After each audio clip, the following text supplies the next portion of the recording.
Hello students, आज हम हिंदी कक्षा 8 के वसंत भाग 3 में दिया हुआ पाठ बस की यात्रा का पुनः अभ्यास करेंगे। यह हमारा रिवीजन वीडियो है, इसलिए हम इस पाठ का सारांश समझते हैं कि इस पाठ में क्या कहा गया है। बस की यात्रा नामक पाठ के लेखक हरिशंकर परसाई जी हैं। बस की यात्रा एक यात्रा वृत्तांत है। यह यात्रा वृत्तांत के द्वारा लेखक ने हमारे देश की परिवहन निगम की बसों की खस्ता हाल पर तीखी कटाक्ष की है और यह भी बताया है कि खस्ता हाल हो चुकी इन बसों में मुसाफिर अपनी जान हथेली पर लेकर कैसे यात्रा करते हैं। इस यात्रा वृत्तांत को पढ़कर कई बार ऐसा लगता है कि जैसे यह सब तो हमारे साथ भी घटित हुआ हो, जब हमने परिवहन निगम की बस में सफ़र किया था। इसमें लेखक ने बड़े ही रोचक तरीके से अपनी उस यात्रा का वर्णन किया है, जिसमें वे अपने 4 दोस्तों के साथ पुरानी, घटिया और खस्ताहाल हो चुकी इस बस में सफ़र करते हैं और उस सफ़र में उन्होंने कितनी मुसीबतों का सामना किया, कितने बुरे बुरे ख्यालों ने उनके मन में बार बार डेरा डाला। इन सब को लेखक ने बड़े ही सरल व चोटीले अंदाज में पेश किया है। लेखक और उनके 4 मित्रों ने शाम 4 बजे की बस से पन्ना जाने का फैसला किया।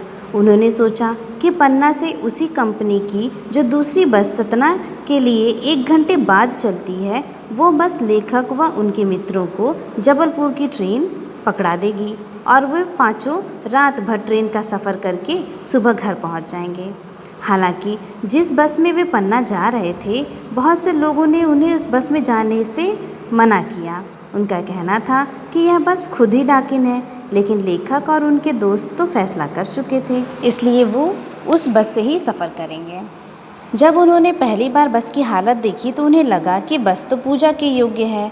साथ में बस की वृद्धावस्था को देखकर लेखक के मन में बस के प्रति श्रद्धा के भाव उत्पन्न हो गए। वे मन ही मन सोचते हैं कि वृद्धावस्था के कारण इस बस को खूब अनुभव होगा, मगर वृद्धावस्था में इसे कष्ट ना पहुँचे, इसलिए लोग इसमें सफ़र नहीं करना चाहते होंगे। उस बस में बस कंपनी का एक हिस्सेदार भी सफ़र कर रहा था। लेखक बड़े ही रोचक ढंग से बताते हैं कि जो लोग उन्हें स्टेशन तक छोड़ने आए थे, वे उन्हें ऐसे देख रहे थे मानो वो उनको अंतिम विदाई दे रहे हों। खैर, बस चलने के लिए जैसे ही इंजन स्टार्ट हुआ तो ऐसा लगा कि जैसे पूरी बस ही इंजन हो। लेखक को यह समझ नहीं आया कि वो सीट में बैठे हैं या सीट उन पर बैठी है। बस की खस्ता हालत को देखकर उनके मन में विचार आया कि यह बस ज़रूर गांधी जी के असहयोग आंदोलन से जुड़ी हुई रही होगी, क्योंकि इसके सारे पुर्जे व इंजन एक दूसरे को असहयोग कर रहे हैं। धीरे धीरे बस आगे बढ़ने लगी। तब लेखक को एहसास हुआ कि वाकई में यह जो बस है वह गांधी जी के असहयोग और सविनय अवज्ञा आंदोलन से जुड़ी रही होगी, इसीलिए इसे असहयोग करने की खूब ट्रेनिंग मिली हुई है। लेकिन कुछ ही दूर जाकर बस रुक गई। पता चला कि बस की पेट्रोल टंकी में छेद हो गया है। ड्राइवर ने बाल्टी में पेट्रोल निकालकर उसे बगल में रखा और नली डालकर उस पेट्रोल को इंजन में भेजने लगा।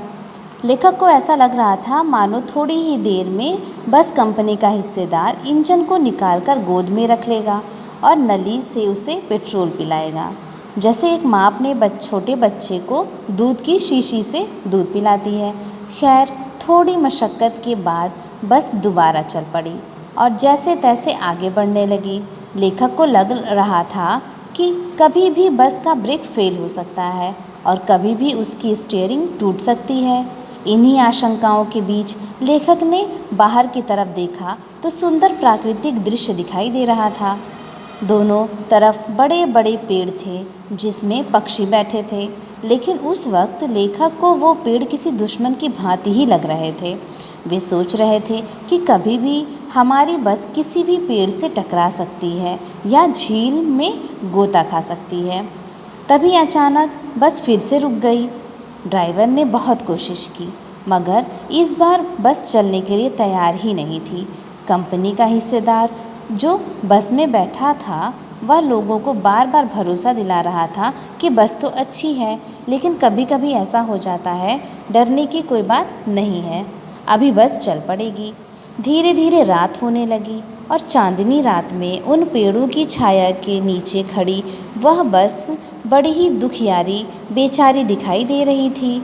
बस को देखकर लेखक को ऐसा लग रहा था मानो कोई बूढ़ी औरत थक कर एक जगह बैठ गई हो।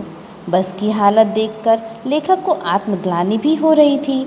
वे सोच रहे थे कि इस बूढ़ी बेचारी बस पर इतने सारे लोग लद कर आए हैं। लेखक को आगे का सफ़र कैसे तय होगा यह ख्याल बार बार सता रहा था।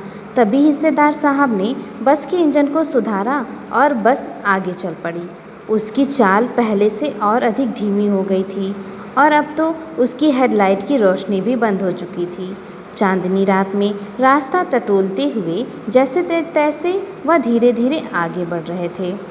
लेखक कहते हैं कि अगर पीछे से कोई और बस आती तो हमारी बस पीछे वाली बस को रास्ता देने के लिए एक किनारे खड़ी हो जाती और उसे आराम से आगे जाने का रास्ता दे देती थी।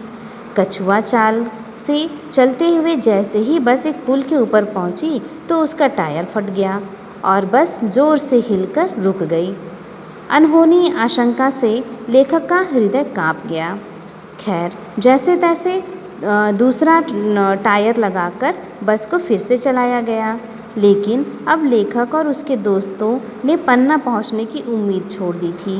लेखक को ऐसा लग रहा था जैसे अब पूरी ज़िंदगी उसको इसी बस में गुजारनी पड़ेगी। इसलिए लेखक ने अपने मन के तनाव व चिंता को कम किया और सारी आशंकाएं एक तरफ एक किनारे की और एक मस्तमौला सोच के साथ बस पर बैठ गए, जैसे वे अपने घर पर ही हों और अपने अन्य साथियों के साथ हंसी मजाक में अपना समय बिताने लगे। अब लेखक के मन में डर पूरी तरह से गायब हो चुका था और अब वह अपने सफ़र का आनंद उठाने में व्यस्त हो गए थे। स्टूडेंट्स, यह हमारे पाठ का सारांश था। हमने इस पाठ का सारांश जाना और इस वीडियो में जो कि आपका रिवीज़न वीडियो है, इसमें आपको कुछ प्रश्नों के उत्तर भी दिए जा रहे हैं, जिसकी सहायता से आप उसका पुनः अभ्यास करिए और अपने नोट्स को कंप्लीट करिए। आज का होमवर्क है क्वेश्चन नंबर 1, सभी प्रश्नों को याद करें तथा काम पूरा करें। क्वेश्चन नंबर 2, कठिन शब्दों के शब्दार्थ नोट करें और याद करें। Thank you, have a nice day.